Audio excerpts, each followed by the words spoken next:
യോഹന്നാന്റെ സുവിശേഷം അധ്യായം 7 വാക്യങ്ങൾ 37 മുതൽ. യോഹന്നാൻ 7:37 മുതൽ. ഉത്സവത്തിന്റെ മഹാദിനമായ അവസാന നാളിൽ യേശു നിന്നുകൊണ്ട് വിളിച്ചു പറഞ്ഞത്, ആർക്കെങ്കിലും ദാഹിക്കുന്നുവെങ്കിൽ അവൻ എൻ്റെ അടുക്കൽ വന്ന് കുടിക്കട്ടെ. എന്നിൽ വിശ്വസിക്കുന്നവൻ്റെ ഉള്ളിൽ നിന്ന് തിരുവെഴുത്ത് പറയുന്നത് പോലെ ജീവജലത്തിന്റെ നദികൾ ഒഴുകും. അവനെയായി തന്നിൽ വിശ്വസിക്കുന്നവർക്ക് ലഭിക്കുവാനിരിക്കുന്ന ആത്മാവിനെ കുറിച്ച് ആകുന്നു പറഞ്ഞത്. യേശു അതുവരെയും തേജസ്കരിക്കപ്പെട്ടില്ലാത്തതിനാൽ ആത്മാവ് നൽകപ്പെട്ടിരുന്നില്ല. ജനക്കൂട്ടത്തിൽ പലരും ആ വാക്ക് കേട്ട് ഇവൻ സാക്ഷാൽ പ്രവാചകനാകുന്നു എന്ന് പറഞ്ഞു. വേറെ ചിലർ ഇവൻ ക്രിസ്തു തന്നെ എന്നും, മറ്റു ചിലർ ഗലീലായിൽ നിന്നാണോ ക്രിസ്തു വരുന്നത്, ദാവീദിന്റെ സന്തതിയിൽ നിന്ന് ദാവീദ് പറഞ്ഞ പ്രാർത്ഥനാമായ ബേത്ലഹേമിൽ നിന്നും ക്രിസ്തു വരുന്നുവെന്ന് തിരുവെഴുത്തിൽ അറിയുന്നില്ലയോ എന്ന് പറഞ്ഞു. അങ്ങനെ ജനക്കൂട്ടത്തിൽ അവനെ കുറിച്ച് ഭിന്നതയുണ്ടായി. അവരിൽ ചിലർ അവനെ പിടിക്കുവാൻ ഭാവിച്ചുവെങ്കിലും ആരും അവന്റെ മേൽ കൈവച്ചില്ല.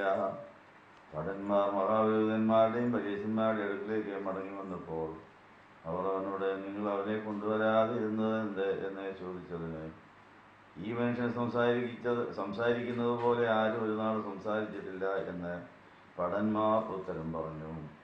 പരീശന്മാർ അവരോട്, നിങ്ങളും കബളിപ്പിക്കപ്പെട്ടുവോ?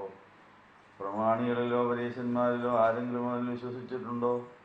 ന്യായപ്രമാണം അറിയാത്ത ഈ ജനസമൂഹം ശപിക്കപ്പെട്ടവരാകുന്നു എന്ന് ഉത്തരം പറഞ്ഞു. അവരൊരുവനും മുമ്പ് യേശുവിൻ്റെ അടുക്കൽ വന്നിരുന്നവനുമായ നിക്കോദീമോസ് അവനോട്, ഒരു മനുഷ്യന്റെ വാമൊഴിയാദ്യം കേട്ട് അവൻ ചെയ്യുന്നത് എന്താണെന്ന് മനസ്സിലാക്കാതെ നമ്മുടെ ന്യായപ്രമാണം അവനെ ശിക്ഷ വിധിക്കുന്നുവോ എന്ന് ചോദിച്ചു. അവർ അവനോട്, നീയും ഗലീലക്കാരനോ? പരിശോധിച്ചു നോക്കൂ, ഗലീലായിൽ നിന്ന് പ്രവാചകൻ എഴുന്നേൽക്കുന്നില്ലല്ലോ എന്ന് പറഞ്ഞു. അങ്ങനെ ഓരോരുത്തരും അവനവനെ വീട്ടിലേക്ക് പോയി. നിങ്ങൾക്കെല്ലാവർക്കും സമൃദ്ധി ഉണ്ടായിരിക്കട്ടെ.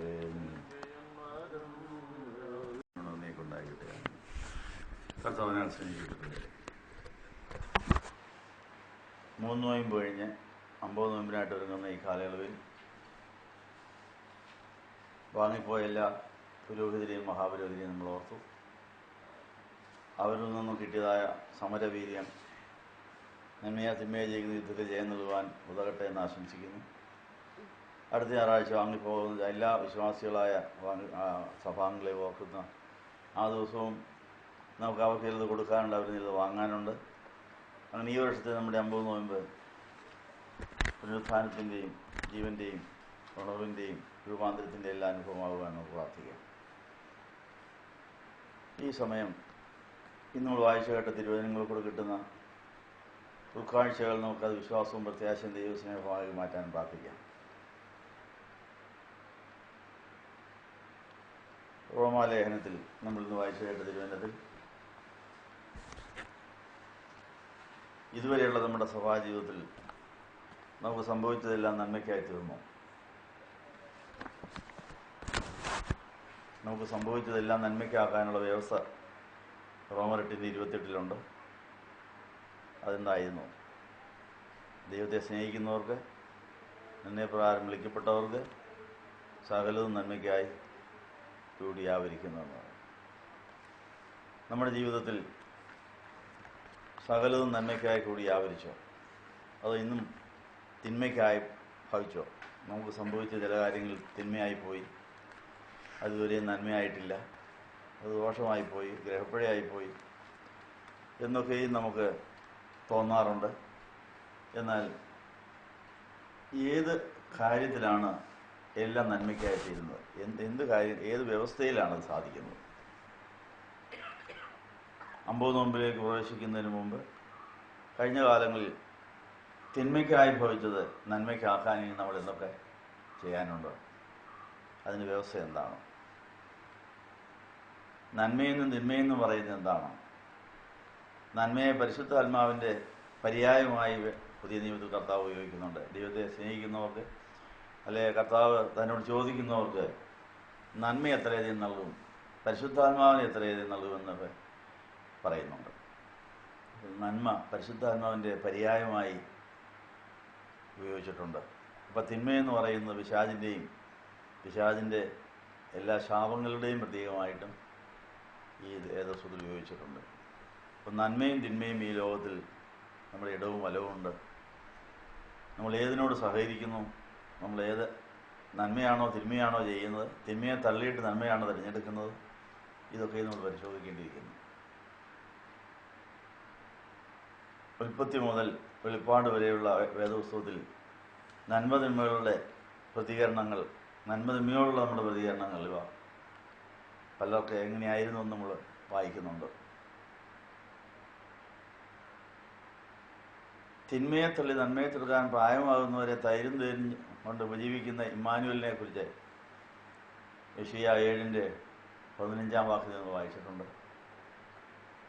നമ്മൾ നന്മയെ തള്ളിയിട്ട് തിന്മ ചെയ്യുന്നവരായി പോയപ്പോൾ തിന്മയെ തള്ളി നന്മയെ തിരഞ്ഞെടുക്കുന്ന ആളായിട്ട് ലോകത്തിൽ അദൃശ്യനായ ദൈവത്തിൻ്റെ പ്രതിമയായ ലോകത്തിൽ അവതരിച്ച യേശു ക്രിസ്തു നമുക്ക് വിജയം നൽകിയത്, ദൈവം നമ്മളെ അനുഗ്രഹിച്ചത്, രക്ഷിച്ചത്, മനുഷ്യനായി വന്നിട്ട് നന്മ തിന്മ തിരിച്ചറിഞ്ഞിട്ട് തിന്മയെ തള്ളിയ അനുഭവം യേശു ക്രിസ്തുവിനാണ് ഉണ്ടായത്. ഒടുക്കത്തെ ആദാമായിരുന്ന യേശു ക്രിസ്തുവിനെ തിന്മയെ തള്ളി നന്മയെ തീർക്കാൻ പ്രായമാകുന്നതിന് 30 കൊല്ലം തൈരും തേനും കൊണ്ട് ഉപജീവിക്കണമായിരുന്നു. ആദ്യത്തെ ആദാമായ ഏദൻതോട്ടത്തിലെ ആദാമും ഹവ്വയും നന്മ തിന്മ തിരിച്ചറിഞ്ഞു വിലക്കപ്പെട്ട പഴം കഴിച്ചപ്പോൾ എന്നിട്ട് ചെയ്തത് തിന്മയാണ്. അപ്പം നന്മ തിന്മ തിരിച്ചറിഞ്ഞാലും തിന്മയെ തള്ളണമെങ്കിൽ അതിന് ശക്തി വേണം, നന്മ ചെയ്യണമെങ്കിൽ അതിനും ശക്തി വേണം. അപ്പം തിന്മയെ തള്ളി നന്മയെ തിരക്കാനുള്ള ശക്തി നമുക്ക് എപ്പോഴാണ് കിട്ടുന്നു? വെറും അറിവ് കൊണ്ട് ആ ശക്തി കിട്ടുകയില്ല. അറിവിനോടൊപ്പം ശക്തിയും കൂടെ വേണം. ശക്തി കിട്ടിയിട്ട് അറിവുണ്ടാകുക നല്ലത്. ശക്തി കിട്ടുന്നതിന് മുമ്പുള്ള അറിവുകൾ തിന്മ ചെയ്യുവാനുള്ള അവസരമായി മാറാനാണ് സാധ്യത. ആദാമും ഹവ്വയും ജീവവൃക്ഷത്തിൻ്റെ ഫലം തിന്ന് സമൃദ്ധിയായ ജീവനുള്ളവരായതിന് ശേഷം നന്മ തിന്മയെ തിരിച്ചറിയുന്ന പഴം കഴിക്കുകയായിരുന്നെങ്കിൽ അവർക്ക് ആദ്യം കിട്ടിയതായ ജീവവൃക്ഷത്തിൻ്റെ ഫലം കൊണ്ട് തിന്മയെ നന്മയെ തിരിച്ചറിഞ്ഞിട്ട് തിന്മയെ തള്ളാൻ കഴിയുമായിരുന്നു. അവരെ ആദ്യം കഴിച്ചത് വിലക്കപ്പെട്ട പഴമായത് കൊണ്ടാണ് അവർ പാതാളത്തിലേക്ക് പോകേണ്ടി വന്നത്. അപ്പോൾ രണ്ട് വൃക്ഷത്തിൻ്റെ ഫലം അവർ കൊടുക്കാൻ തന്നെ സൃഷ്ടിച്ചതാണ്. ഇത് രണ്ടും കഴിക്കാൻ സമയമായിട്ടില്ല. അതുകൊണ്ട് ഇപ്പോൾ രണ്ടും കഴിക്കേണ്ട, അതിപ്പം വേണ്ടാന്ന് പറഞ്ഞതിൻ്റെ കാര്യം അവർ അപക്വതയിലായിരുന്നതുകൊണ്ടാണ്. അപ്പോൾ നമുക്ക് പക്വത പ്രാപിച്ച് പ്രായപൂർത്തിയായതിന് ശേഷം മാത്രം കഴിക്കാവുന്നതും അനുഭവിക്കാവുന്നതും ചെയ്യാവുന്ന പല കാര്യങ്ങളുണ്ട്. കൊച്ചു കുഞ്ഞുങ്ങൾക്ക് ചെയ്യാൻ കഴിവില്ലാത്തതും ചെയ്യാൻ അറിയാത്തതുമായ പല കാര്യങ്ങളുണ്ട്. അവർ കിട്ടുന്നതായ കഴിവുകൾ അവർ ദുർവിനിയോഗം ചെയ്ത് നമുക്ക് പലപ്പോഴും അത് ശല്യമായി തീരാൻ സാധ്യതയുണ്ട്. ഒരു കൊച്ചു കുഞ്ഞിന് വർത്തമാനം പറയാൻ കിട്ടിയിരിക്കുന്ന ശക്തി എന്തിനാണ് പ്രയോഗിക്കേണ്ടതെന്നറിയാതെ അത് അസമയത്ത് അയോഗ്യമായി ശബ്ദിക്കുന്നത് നമുക്ക് പഠിച്ചുകൊണ്ടിരിക്കുന്ന പിള്ളേർക്കും പ്രാർത്ഥിച്ചുകൊണ്ടിരിക്കുന്നവർക്കും ഒക്കെ തടസ്സമാകാൻ സാധ്യതയുണ്ട്. ആ കുഞ്ഞിനെ അറിഞ്ഞുകൂടാ, എനിക്ക് വർത്തമാനം പറയാനുള്ള കഴിവുണ്ട്, അത് ഞാൻ മറ്റുള്ളവർക്ക് ശല്യം വരുത്തുന്ന തരത്തിലല്ല ഉപയോഗിക്കേണ്ടത്, അതിനെ അറിഞ്ഞുകൂടാ. അതുകൊണ്ട് അറിയാവുന്ന ആ കഴിവ് അതങ്ങ് ഉപയോഗിക്കുക. നടക്കാൻ കഴിവുള്ള കുഞ്ഞ് ഇരിക്കേണ്ടടുത്ത് ഇരിക്കാതെ ഓടി നടക്കുന്നത് ചിലപ്പോൾ നമുക്ക് അശ്രദ്ധ വരുത്താൻ സാധ്യതയുണ്ട്. പക്ഷെ ആ കുഞ്ഞിന് കിട്ടിയിരിക്കുന്ന ശക്തി എന്തിനാണ് എങ്ങനെയാണ് ഉപയോഗിക്കുന്നത് അറിയാൻ പാടില്ലാത്തതുകൊണ്ട് അതിന് തോന്നുന്ന പോലെ അതങ്ങ് ഉപയോഗിക്കുക. അത് മറ്റുള്ളവർക്ക് ശല്യമായി തീരുന്നു. നമ്മൾക്ക് എങ്ങനെ ഒത്തിരി കുശലത കാണിച്ചവരാണ്. നമ്മുടെ ബാല്യത്തിൽ, കൗമാരത്തിൽ, ശൈശവത്തിൽ നമുക്ക് കിട്ടിയ ജീവൻ്റെ കൂടെ പല കഴിവുകളും കൂടി ഉണ്ടായിരുന്നു. ആ കഴിവുകൾ നമ്മൾ അനേകരെ ശല്യപ്പെടുത്തിയിട്ടുണ്ട്. അത് നമ്മുടെ അജ്ഞത കൊണ്ടും ബലഹീനത കൊണ്ടുമാണെന്നുള്ള വിചാരം കൊണ്ട് മറ്റുള്ളവർ നമുക്ക് ക്ഷമ തന്നതാണ്. അപ്പോൾ തിന്മയെ തള്ളി നന്മയെ തിരക്കണമെന്നൊരു പ്രായം വേണം, പക്വത ആർജിച്ചൊരു പ്രായം വേണം. യേശു അതാണ് കാണിച്ചത്. ബേത്ലഹേമിൽ ജനിച്ച് അല്ലെങ്കിൽ മാതാവിൽ നിന്ന് ഒരു പൈതലായി ജനിച്ചതിന് ശേഷം 30 കൊല്ലം മാതാപിതാക്കൾ കീഴടങ്ങി താമസിച്ചു എന്നാണ് പറയുക. മാതാപിതാക്കൾ പറയുന്ന മാത്രമേ ചെയ്യുമായിരുന്നുള്ളൂ. മാതാപിതാക്കൾ കീഴടങ്ങി ഏത് കാര്യം ചോദിച്ചേ ചെയ്യുമായിരുന്നുള്ളൂ. ഇപ്പോൾ തിന്മയെ തള്ളി നന്മയെ ചെറുക്കാൻ പ്രായമാകുന്നവരെ കർത്താവ് കാണിച്ച മാതൃക എല്ലാ കാര്യവും മാതാപിതാക്കളോട് ചോദിക്കും. 12 വയസ്സ് വരെ മാതാപിതാക്കൾ നന്മ ഏതാണെന്ന് പറഞ്ഞു കൊടുത്ത് അതുപോലെ മാത്രം ചെയ്യിപ്പിച്ചു. 12 വയസ്സ് കഴിഞ്ഞപ്പോൾ യോസേപ്പിനെ പിന്നെ കാണാനില്ല, മറിയാം മാത്രമേ ഉള്ളൂ. മറിയാമുമായിട്ട് ആലോചിച്ച് മാത്രമേ ഏത് കാര്യം ചെയ്യുമായിരുന്നുള്ളൂ. അപ്പം ആ ഒരു മാതൃകയിൽ മാത്രമേ നമുക്ക് നന്മ തിന്മ തിരിച്ചറിഞ്ഞ് തിന്മയെ തള്ളി നന്മ കിടക്കുന്ന പ്രായമാകുന്ന സാധിക്കുമെന്നുള്ള കാര്യം കർത്താവ് പഠിപ്പിച്ചിരിക്കും. ദൈവം മനുഷ്യനായിട്ട് ഭൂമിയിൽ വന്നാൽ പോലും ഒരു 30 കൊല്ലം കർത്താവിന് വേണമായിരുന്നെങ്കിൽ നമുക്ക് എത്ര കൊല്ലം വേണ്ടി വരും? നമ്മുടെ ജീവിതത്തിലെ ആദ്യത്തെ ലാക്ക് അതാണ്. പൂർണ്ണതയിലെത്തുക, പ്രായപൂർത്തിയാകുക, അറിവ് ലഭിക്കുന്നതിന് മുമ്പ് ശക്തി പ്രാപിക്കുക, ശക്തി പ്രാപിച്ചിട്ട് അറിവിനെ പ്രയോജനപ്പെടുത്തുക. ഈ കാര്യങ്ങൾ ആ ഒരു ബോധ്യം നമുക്ക് വന്നിട്ടുണ്ടോ?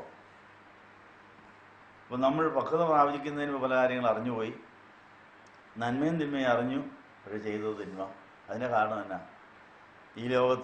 ഈ ലോകം ഭരിക്കുന്ന തിന്മയായതുകൊണ്ട്, പിശാചായതുകൊണ്ട്, ദുഷ്ടനായതുകൊണ്ട്, അവൻ നമ്മൾ ഗർഭം മുതലേ അവൻ്റെ സ്വാധീനം നമ്മുടെ കയ്യിൽ വരുന്നതുകൊണ്ട്, ഗർഭം മുതലുള്ളതായ നമ്മുടെ ജീവിതത്തിൽ പിശാചിന് സ്വാധീനം വരുന്നതുകൊണ്ട് പാപത്തിൽ നമ്മൾ ജനിച്ച് വളരുന്നു.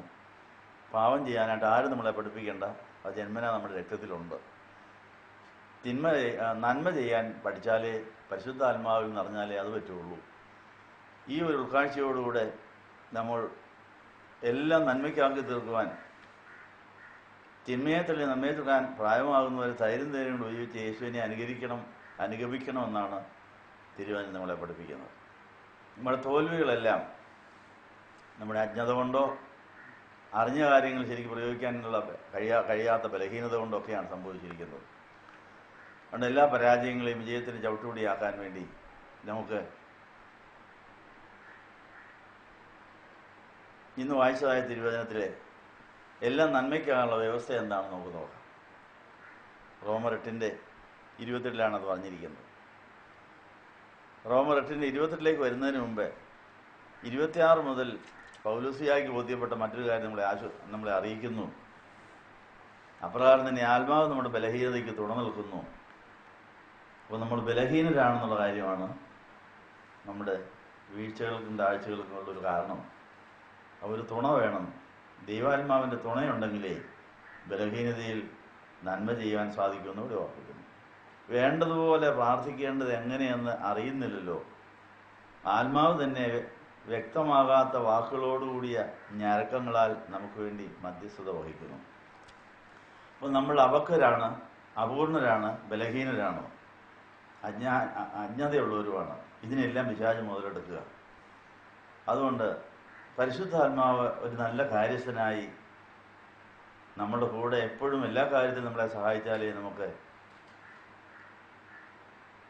നന്നായി ജീവിക്കാൻ സാധിക്കും എന്നുള്ള കാര്യം പൗലോസിയായ്ക്ക് ബോധ്യമായി. ബലഹീനരാണെന്ന് നമുക്ക് ബോധ്യമുള്ളതുകൊണ്ട് ബലമുള്ള ദൈവത്തിൽ ആശ്രയിച്ച് എല്ലാം ബലമുള്ള കർത്താവിനോട് ചോദിച്ച് സഹകരിക്കുമ്പോഴാണ് നമുക്ക് പൂർണ്ണതയിലേക്ക് വളരാൻ സാധിക്കുന്നത്. ഇത് നമുക്ക് ദൈവം സ്വാതന്ത്ര്യം തന്നു പോയതുകൊണ്ട് ഉള്ളൊരു കുഴപ്പം, സ്വാതന്ത്ര്യം ദുർവിനിയോഗം ചെയ്യാനാണ് നമ്മളത് പ്രയോജനപ്പെടുത്തുന്നത്. സ്വാതന്ത്ര്യമുണ്ട്, അതെന്തിനാണ് എങ്ങനെയാണ് പ്രയോജനപ്പെടുത്തേണ്ടത് അറിയാൻ പാടില്ലാത്തതുകൊണ്ട് അരുതാത്ത കാര്യത്തിന് വേണ്ടിയും അത് പ്രയോജനപ്പെടുത്തുന്നു. അതുകൊണ്ട് ആത്മാവ് ഞരങ്ങുക എന്നാണ് പറയുന്നത്. ഞരങ്ങുന്നതിൻ്റെ കാര്യം എന്നാ? അനുസരിക്കാനുള്ള മനസ്സുമില്ല, പറഞ്ഞാൽ കേൾക്കാനുള്ള കഴിവുമില്ല. അപ്പം പിന്നെ ഞരങ്ങുക നോക്കിയുള്ളൂ. നമുക്ക് വേണ്ടി പരിശുദ്ധാത്മാവ് എന്തുമാത്രം എവിടെയെല്ലാം ഞരങ്ങിക്കാണും. നമ്മുടെ അജ്ഞതയും നമ്മുടെ അപക്വതയും നമ്മുടെ ബലഹീനതകളും കണ്ടിട്ട്, നമ്മുടെ കുശുദ്ധികൾ കണ്ടിട്ട് എന്തുമാത്രം ഞരങ്ങിയിട്ടുണ്ട്. നരക്കം തീർത്തു കഴിഞ്ഞാലേ പരിശുദ്ധാത്മാവിന് നമ്മളെ ശരിക്കും നയിക്കാനൊക്കെ. സ്വന്തം ഇഷ്ടപ്രകാരമുള്ള നമ്മുടെ എല്ലാ നീക്കങ്ങളും നിർത്തിവെച്ചിട്ട് പരിശുദ്ധാത്മാവ് പറയുന്നതും വരെ അടങ്ങി ഒതുങ്ങിയിരിക്കാമെങ്കിൽ പരിശുദ്ധാത്മാവിന് ദുഃഖം തീരും. പരിശുദ്ധാത്മാവിനെ സന്തോഷിപ്പിച്ചാലേ ആത്മഫലങ്ങൾ വിളയിച്ചിട്ട് ഇങ്ങോട്ട് കിട്ടാത്തത് അങ്ങോട്ട് കൊടുത്ത് പിന്നെ അവരിൽ നിന്ന് അത് ഏറ്റുവാങ്ങുവാനുള്ള ഭാഗ്യം നമുക്ക് ലഭിക്കുകയുള്ളൂ. അപ്പോൾ പരിശുദ്ധാത്മാവ് ഏതെല്ലാം കാര്യത്തിൽ ഞരങ്ങിയിരിക്കുന്നു, പരിശുദ്ധാത്മാവ് ഏതെല്ലാം കാര്യത്തിൽ ദുഃഖിച്ച് ഞരങ്ങിയിരുന്നു, അതിനെല്ലാം ക്ഷമ ചോദിക്കണം.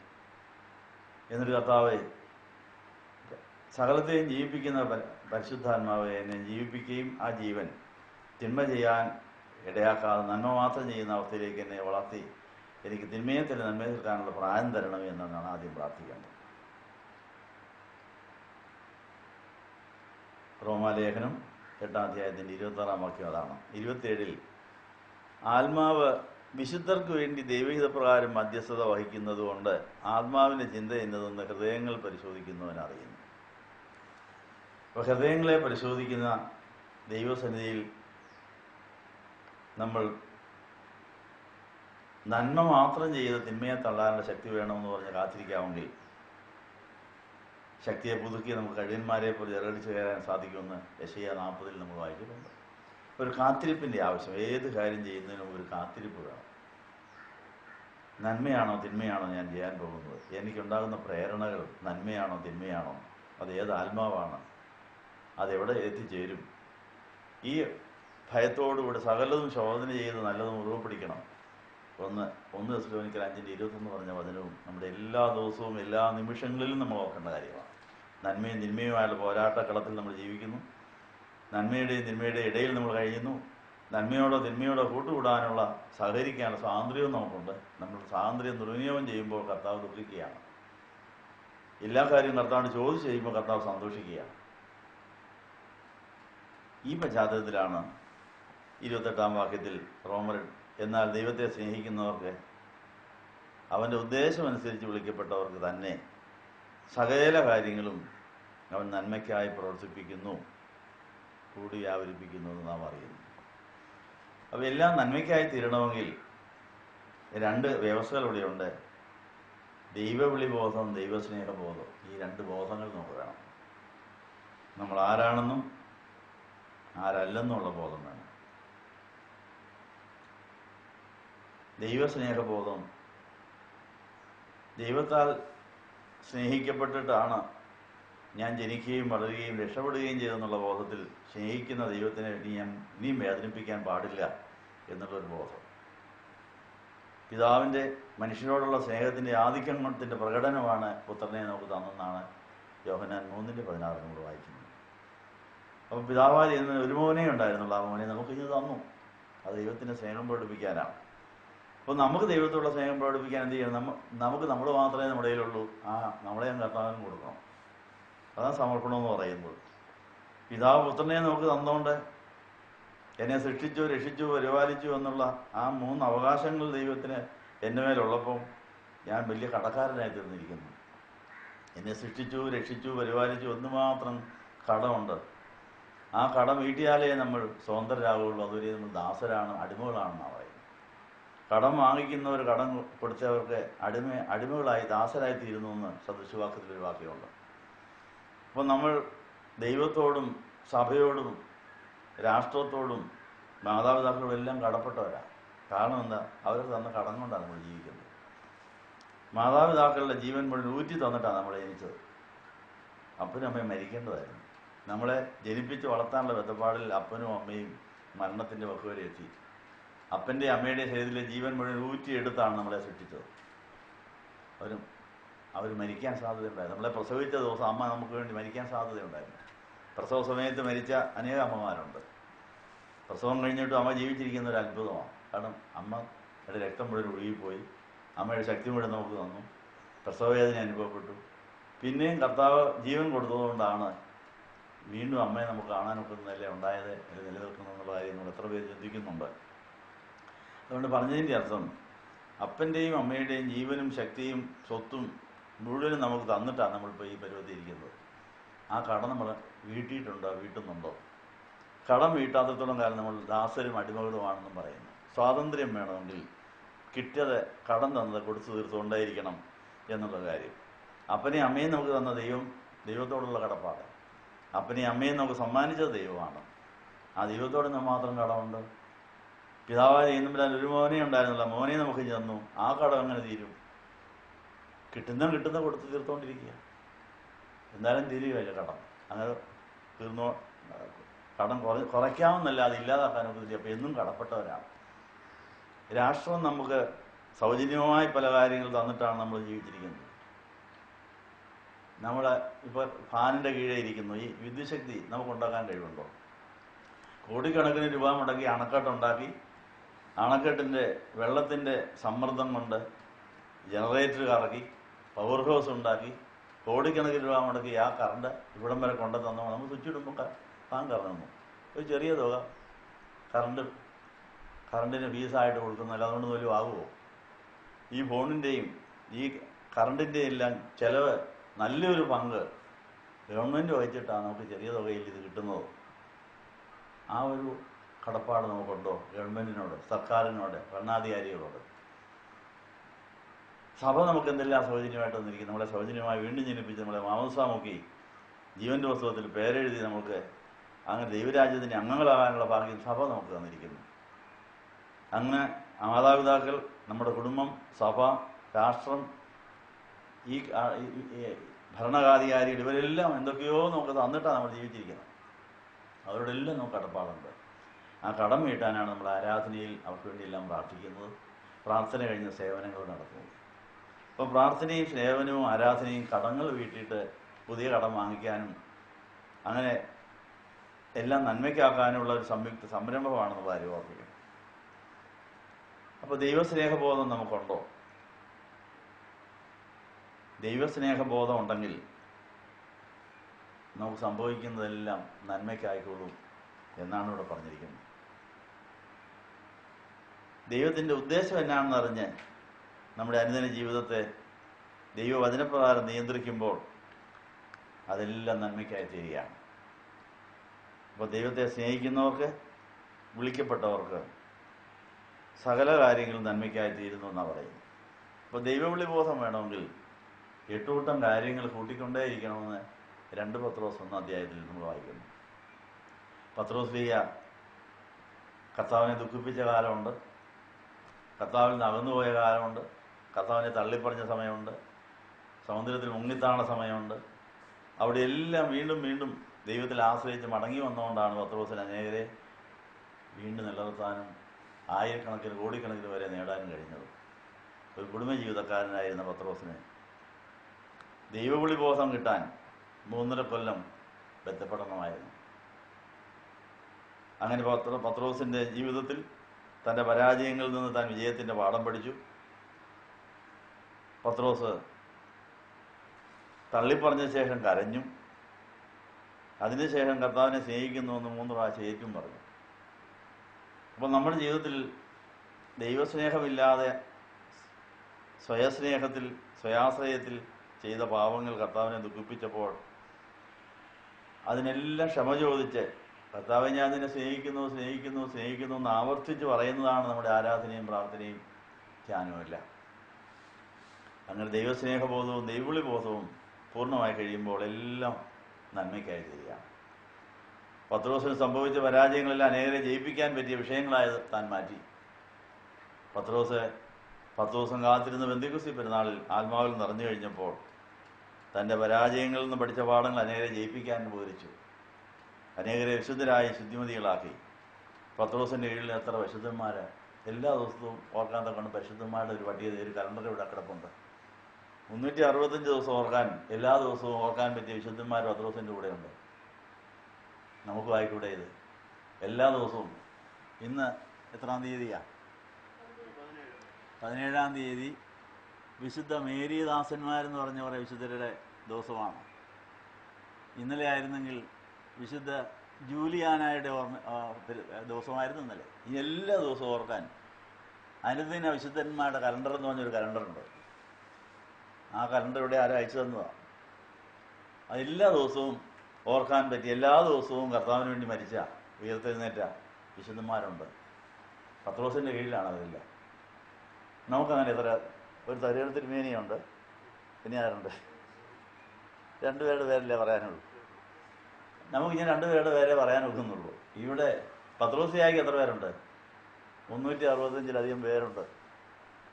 അങ്ങനെ എല്ലാ ദിവസവും ഓർക്കാൻ പത്രോസിനെ കിട്ടി. പത്രോസ് തോറ്റോട്ട് ജയിച്ച ആളായതുകൊണ്ട് തോറ്റോരെ ജയിപ്പിക്കാനുള്ള കഴിവ് തോറ്റവരെ കോളേജ് നടത്തി തോറ്റവരെയെല്ലാം ജയിപ്പിച്ച് വിടുക. മനസ്സിലായോ? നമുക്കും ആകാം ഇത്. അതുകൊണ്ടുണ്ടായ പരാജയങ്ങളെക്കുറിച്ച് ആരും നിരാശപ്പെടേണ്ട. അവരെല്ലാം ജയിപ്പിക്കുവാൻ ജയിച്ചവനായ യേശു കഴിവുള്ളവനാണ്. ആരെയും താൻ തള്ളിക്കളയുകയില്ല. അവസാന മിനിറ്റ് വരെയും താൻ അവരെ രക്ഷിക്കാൻ ബന്ധപ്പെട്ടുകൊണ്ടിരിക്കുന്നു. കള്ളനായിരുന്ന യൂദായെ കള്ളനെന്ന് വിളിച്ചോ? കള്ളനാണെന്ന് പിരിച്ചു വിട്ടോ? കണക്ക് വെക്കടാന്ന് പറഞ്ഞ് പോലീസിനെ കൊണ്ടുവന്നോ? ഇതൊന്നും ചെയ്തില്ല. കള്ളനാണെന്ന് അറിഞ്ഞുകൊണ്ട് തന്നെ അതൊന്നും മിണ്ടാതെ, ഇതൊന്നും അറിയാത്തവരും അത് പിന്നെയും പൈസ കൊടുത്തുകൊണ്ടിരുന്നു. ചൊവ്വാകട്ടെന്ന് വിചാരിച്ചു. അവസാനത്തെ മിനിറ്റ് വരെയും തനി തള്ളിക്കളയുന്നില്ല. നീ ചെയ്യാനുള്ളത് വേണം ചെയ്തോ എന്ന് പറഞ്ഞ് അഴിച്ചങ്ങ് വിടുകയായിരുന്നു. അവൻ പോയി കിട്ടിയാന്നത് അതിനാരാ ഉത്തരവാദി? അവൻ തന്നെയാണ് ഉത്തരവാദി. കള്ളനാണെന്ന് പറഞ്ഞ് പിരിച്ചു വിട്ടിരുന്നെങ്കിൽ വേണേൽ അത് എഴുതി വെച്ചേനെ, എന്നെ കള്ളനാക്കിയതുകൊണ്ട് ഞാൻ മാനക്കേട് കൊണ്ട് മരിക്കുന്നു എന്ന് പറഞ്ഞ് വേണമെങ്കിൽ ആത്മഹത്യ ചെയ്യാമായിരുന്നു. അത് ചെയ്തില്ല. അതുകൊണ്ട് അവന് തന്നെക്കുറിച്ച് മാത്രമേ എനിക്ക് വരാതെ ഞാൻ കുറ്റമില്ലാത്തതിനെ കാണിച്ചു കൊടുത്തു, ഞാൻ ജീവിക്കാൻ അർഹനല്ല എന്ന് അവൻ തന്നെ വിധിച്ച് അവന് ആത്മഹത്യ ചെയ്യായിരുന്നു. അപ്പോൾ നമ്മൾ ആരെയും കുറ്റം വിധിക്കരുത്, ആരെയും കുറ്റം പറയരുത്. കുറ്റം ചെയ്യുന്ന കണ്ടാൽ പോലും അവൻ അറിയാതെയാണ് ചെയ്യുന്നത് എന്നുള്ള ബോധത്തിൽ അവർക്ക് ക്ഷമ കൊടുത്ത് രക്ഷപ്പെടാൻ അവസരം നൽകണമെന്നാണ് പറഞ്ഞത്. കർത്താവ് തന്നെ കുരിശിച്ചവർക്ക് വേണ്ടി എങ്ങനെയാണ് പ്രാർത്ഥിച്ചത്? പിതാവ് ഇവർ ചെയ്യുന്നത് അപ്പോൾ ഒരു അറിവില്ലായ്മയിൽ നിന്നും ഇതെല്ലാം സംഭവിക്കുന്നത്. ഈ അറിവില്ലായ്മയെക്കുറിച്ചുള്ള അറിവ് നമുക്ക് വേണം. പക്ഷെ നമ്മളത് സമ്മതിക്കില്ല. അഹങ്കാരം കൊണ്ട്, അത്യാഗ്രഹം കൊണ്ട് ശരിയാകരുത് നമ്മൾ ചൊവ്വാക്കണമെന്ന് തല്ലിപ്പൊളിക്കാൻ ശ്രമിക്കുക. അപ്പം മറ്റുള്ളവരുടെ അറിവില്ലായ്മയെക്കുറിച്ചുള്ള ഒരു അറിവ് നമുക്ക് വേണം. എങ്കിലേ സഹതാപത്തോടെ അവർക്ക് വേണ്ടി പ്രാർത്ഥിക്കാനും അവരുടെ രക്ഷയ്ക്ക് വേണ്ടി ജാഗരിക്കാനും സാധിക്കുമെന്നാണ് പറഞ്ഞതിൻ്റെ അർത്ഥം. പത്രോസ് 2 പത്രോസ് 1 അധ്യായത്തിൽ നമ്മൾ ഫലം ഉള്ളവരും കാഴ്ചയുള്ളവരും നല്ല ദൈവരാജ്യത്തിൻ്റെ നീതിയും സമാധാനം പരിശുദ്ധാത്മാവിലുള്ള സന്തോഷവും മനുഷ്യർക്ക് കൊള്ളാവുന്നതിനും ദൈവത്തെ പ്രസാദിപ്പിക്കുന്നതിനും ആകണമെങ്കിൽ ഈ 8 കാര്യങ്ങൾ കൂട്ടിക്കൊണ്ടേയിരിക്കണമെന്നാണ് പറഞ്ഞത്. ഏതെല്ലാം 8 കാര്യം? വിശ്വാസത്തോട് വീര്യം, പരിജ്ഞാനം, ഇന്ദ്രിയം, സ്ഥിരത, ഭക്തി, സഹോദരപ്രതി, ദൈവസ്നേഹം. ഇവ കൂട്ടിക്കൊണ്ടിരുന്നില്ലെങ്കിൽ ഇവ കുറഞ്ഞു പോകാൻ സാധ്യതയുണ്ട്. കുറയുന്നതനുസരിച്ച് കാഴ്ച ശക്തിയും കുറയും. അവസാനം മുഴുവൻ അന്ധതയിലാകും. ബോധമില്ലാതെ അനേകരെ നമ്മൾ ഉപദ്രവിക്കുന്നവരായിട്ട് പോകാൻ സാധ്യതയുണ്ടെന്നാണ് പറയുന്നത്. പത്രോസ് ഈ 8 കാര്യം കൂട്ടി അനേകരെ ദൈവവശത്ത് കൊണ്ടുവന്നു. എല്ലാ ദിവസവും പത്രോസിനോടൊത്ത് പ്രാർത്ഥിക്കാൻ വിശുദ്ധന്മാർ ശുദ്ധിമതികളും ധാരാളം. അപ്പം നമുക്കും ഇതൊരു നല്ല മാതൃകയാകട്ടെ. വിളിയും തിരഞ്ഞെടുപ്പ് ഉറപ്പാക്കി ശാപങ്ങളെ അനുഗ്രഹമാക്കി മാറ്റാൻ സാധിക്കുമെന്നാണ് പറഞ്ഞതിൻ്റെ അർത്ഥം. ശാപം വരുന്നത് എപ്പോഴാണോ? സ്നേഹമില്ലാത്തപ്പോഴാണ്. ശാപത്തിൻ്റെ ഏറ്റവും പ്രധാനപ്പെട്ട കാരണം എന്താണ്? യേശുക്രിസ്തുവിനെ സ്നേഹിക്കാത്ത ഏവരും അത് ഇത്രാം വാക്യം 1 കൊരിന്ത്യർ 16 അവസാനത്തിലുള്ളതാണ്. ശാപത്തിൻ്റെ പ്രധാന കാരണം സ്നേഹക്കുറവാണ്. അപ്പോൾ 99% സ്നേഹമുണ്ടെങ്കിലും 1% സ്നേഹക്കുറവ് മതി. അതിലൂടെ ശാപത്തിന് കയറി സ്നേഹം പൂർണ്ണമാകണം. പൂർണ്ണ ആത്മാവോടും പൂർണ്ണ മനസ്സോടും പൂർണ്ണ ഹൃദയത്തോടും പൂർണ്ണ ശക്തിയോടും കൂടെ സ്നേഹിച്ചെങ്കിലേ ശാപം കയറാതിരിക്കുകയുള്ളൂ. അതുകൊണ്ട് 1% 0.5% പോലും സ്നേഹക്കുറവ് വരാൻ പാടില്ല. 100% സ്നേഹം കവിഞ്ഞൊഴുകിക്കൊണ്ടിരിക്കുകയാണെങ്കിൽ ഒരു ശാപവും നമുക്ക് പറ്റുകയില്ല, ഒരു തിന്മയും നമുക്ക് കേൾക്കുകയില്ല എന്നാണ് പറയുന്നത്. അതുകൊണ്ട് ഈ വരാൻ പോകുന്ന 50 നോയമ്പ് ശരിക്കും നോക്കി കർത്താവിൻ്റെ കഷ്ടാനുഭവവാരത്തിലും വിയർപ്പിലും സ്വർഗാരോഹണ പെരുന്നാളിലും അടുത്ത പന്തിക്കുസിക്കെങ്കിലും പത്രോസിനെ പോലെ മറ്റ് 120 പേരെ പോലെ ആത്മാവിൽ നിറഞ്ഞ ആത്മഫലങ്ങൾ വിളയിച്ച് എല്ലാം നന്മയ്ക്കാക്കുന്ന ദൈവസ്നേഹം ദൈവവിളി ബോധം ഉണ്ടാകുന്ന പ്രാർത്ഥിക്കും. അതിനുവേണ്ടി നമ്മൾ പ്രാർത്ഥിക്കാൻ പോകും. കേട്ട വചനം പ്രാർത്ഥനയാക്കി മാറ്റണം. ഓരോരുത്തരായിട്ട് പ്രാർത്ഥിക്കാം.